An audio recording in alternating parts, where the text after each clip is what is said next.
غزوہ غابہ۔ غابہ ایک وادی تھی، ایک میدان تھا، اس میدان کے اندر گھاس وغیرہ تھے، پانی کا چشمہ تھا قریب، حضور کی اونٹنیاں تھیں 20 کے قریب اونٹنیاں تھیں، ان کے اندر ایک مشہور اونٹنی جس کا نام اکثر لوگوں کو معلوم ہے، قصوہ، وہ اونٹنی بھی انہی اونٹنیوں کے اندر شامل تھی، یعنی 20 کے قریب لگ بھگ 20 اونٹنیاں حضور کی ڈیلی جا کے اسی غابہ کے میدان کے اندر اس چراگاہ میں جا کے چرتی تھی۔ حضور کے غلام تھے رباح، وہ اونٹنیوں کو چرا رہے تھے، اور ایک صحابی رسول تھے حضرت سلمہ بن اقویٰ، یہ بھی ان کے ساتھ موجود تھے، 2 لوگ موجود تھے، اور 20 سے زائد اونٹنیاں تھیں۔ اونٹنیاں چراتے ہوئے ایک شخص نے ڈاکہ ڈالا، حضور صلی اللہ علیہ وآلہ وسلم کی ساری اونٹنیوں کو ہانک کے وہ نکل گیا۔ حضرت سلمہ نے دیکھ لیا، حضرت سلمہ نے دیکھا تو انہوں نے کہا کہ میں اس کا پیچھا کرتا ہوں، اس کا تعاقب کرتا ہوں، اور حضور کے جو غلام تھے ان کو کہا کہ آپ جائیں حضور کے پاس اور حضور کو جا کے اطلاع دیں تاکہ حضور اور پیچھے صحابہ کو بھیجیں مدد کے لیے۔ حضرت سلمہ ان کے پیچھے بھاگ پڑے، ان کے اوپر تیر برساتے تھے۔ غلام نے جا کے حضور کو اطلاع دی، حضور صلی اللہ علیہ وآلہ وسلم بھی نکلے اور صحابہ کو لے کے بھی اس ڈاکو کے پیچھے تعاقب کے اندر نکل کھڑے ہوئے۔ خیر کچھ تعاقب کر کے آگے جب اس نے دیکھا کہ پیچھے مسلمان پہنچ آئے، اب بھاگنا مشکل ہے، بھاگ نہیں سکتا، نکل نہیں سکتا، تو وہ پہلے اس نے اونٹنیاں چھوڑی، پھر مال وغیرہ ہر شے چھوڑ چھاڑ کے جان بچا کے اس نے بھاگنے کی۔ اصل جو بات سنانے والی ہے کہ اونٹنیاں وغیرہ ہر چیز واپس آ گئی، حضور صلی اللہ علیہ وآلہ وسلم واپس تشریف لے آئے۔ جو گئے تھے ان کو لینے کے لیے ان لوگوں میں صحابی رسول ہیں حضرت ابو ذر، ان کی زوجہ محترمہ بھی ان کے اندر شامل تھی، یعنی جو لوگ پیچھے حضور کے ساتھ نکلے تھے ان کے اندر حضرت ابو ذر کی زوجہ محترمہ بھی شامل تھی۔ اونٹنیاں لے کے جب واپس آئے تو حضور صلی اللہ علیہ وآلہ وسلم کی یہ جو اونٹنی تھی نا قصوہ،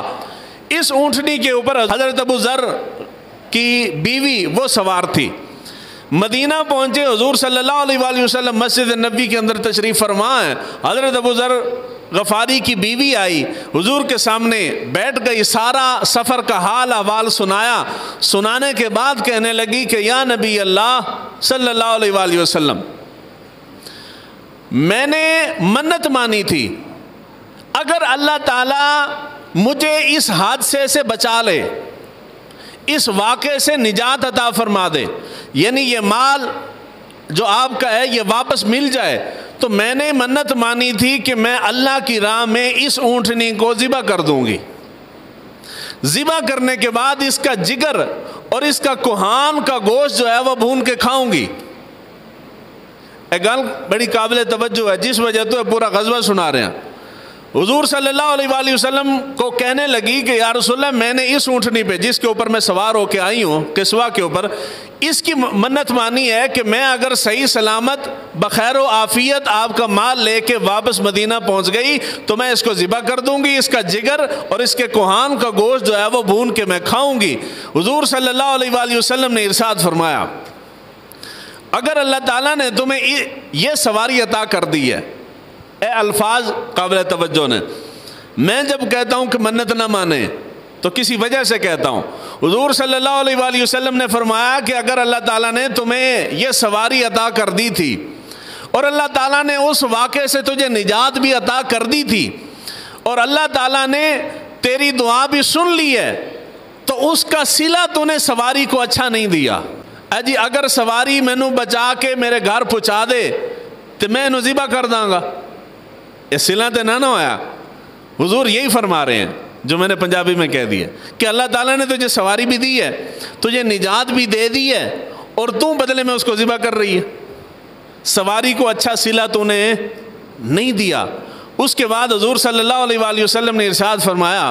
اللہ تعالیٰ کی نافرمانی میں جو نظر مانی جاتی ہے وہ جائز نہیں ہے۔ دوسرے نمبر پہ حضور نے فرمایا کہ جس سواری کے متعلق تو نے نظر مانی ہے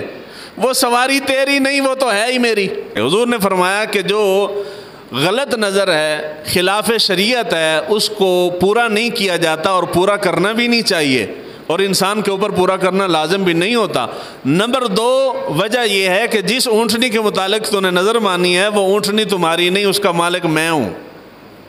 حضور کی اونٹنی تھی نا، حضرت ابو ذر کی بیوی کی تو تھی نہیں، تو حضور نے فرمایا اس کا مالک میں ہوں، تو نے نظر کیوں مانی ہے؟ حضور نے فرمایا جس شے کا بندہ مالک نہ ہو اس کی نظر بھی نہیں مان سکتا۔ تو مراد یہ ہے کہ اسلام کے اندر نظر ماننا یہ پسندیدہ عمل نہیں ہے۔ محبت نہ بولیا کرو، میں تو حدیثیں سنا سنا کے مر جاؤں گا، لیکن قوم لگ گئی ہے نا، قوم وہاں سے سوئی ہٹنے کو تیار نہیں ہے۔ ہمارا سارا دھندا نظر پہ چلتا ہے، منتوں کے اوپر۔ نظر بمانا منت ہوتا ہے، نظر عربی کا لفظ ہے جی۔ اسلام کے اندر منت ماننا، اس کی حوصلہ افزائی نہیں کی گئی، حوصلہ شکنی کی گئی ہے، لیکن شریعت کا حکم یہ ہے، شریعت یہ کہتی ہے کہ نظر نہ، منت نہ مانو، اور اگر تم نے شریعت کی حدود کے اندر رہتے ہوئے منت مان لی ہے،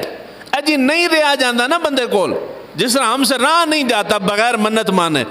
اگر تھوڑے کول کنٹرول نہیں ہو رہا ہے تو اسی مان نہیں لئی ہے، بہت منت زور دیا ہے اسی تو اسی مان بیٹھے ہو۔ اب قرآن یہ کہتا ہے، شریعت یہ کہتی ہے کہ اس کا پھر پورا کرنا تمہارے اوپر واجب ہے۔ پہلے نمبر پہ نہ مانو، اور اگر شریعت کی حدود کے اندر دائرے میں رہتے ہوئے تم نے منت مان لی ہے تو اس کا پورا کرنا واجب ہے۔ منت ماننا شریعت میں جائز نہیں ہے، لیکن اگر آپ مان بیٹھے ہیں تو اب شریعت کہتی ہے چونکہ منت مانی ہے، اس کے اندر پہلی شرط، بنیادی شرط یہ ہے کہ وہ اللہ کے لیے مانی جائے۔ غیر خدا کو جس طرح سجدہ کرنا جائز نہیں، اسی طرح غیر خدا سے دعا مانگنا جائز نہیں ہے، اسی طرح غیر خدا کی قسم اٹھانا جائز نہیں، اسی طرح غیر خدا کی منت ماننا بھی جائز۔ ایک باری آگ چھڑو تو دل خوش ہو جائے گا۔ وہ نہ مننے والے تے گل سوال ہی پیدا نہیں نہ ہوندا، وہ تے اسی ویسے سوال ہی بند کیتا ہے، وہ پیدا ہی نہیں ہون دینا سی، لیکن یہ ہے کہ شریعت کا حکم یہ ہے، غیر خدا کی قسم بھی نہیں اٹھا سکتے، غیر خدا کی منت بھی نہیں اٹھا سکتے، جس طرح غیر خدا کو سجدہ نہیں کر سکتے۔ اے گلاں بار بار میں سے واسطے رپیٹ کرنا کہ اس چیز چو باہر نکل آؤ۔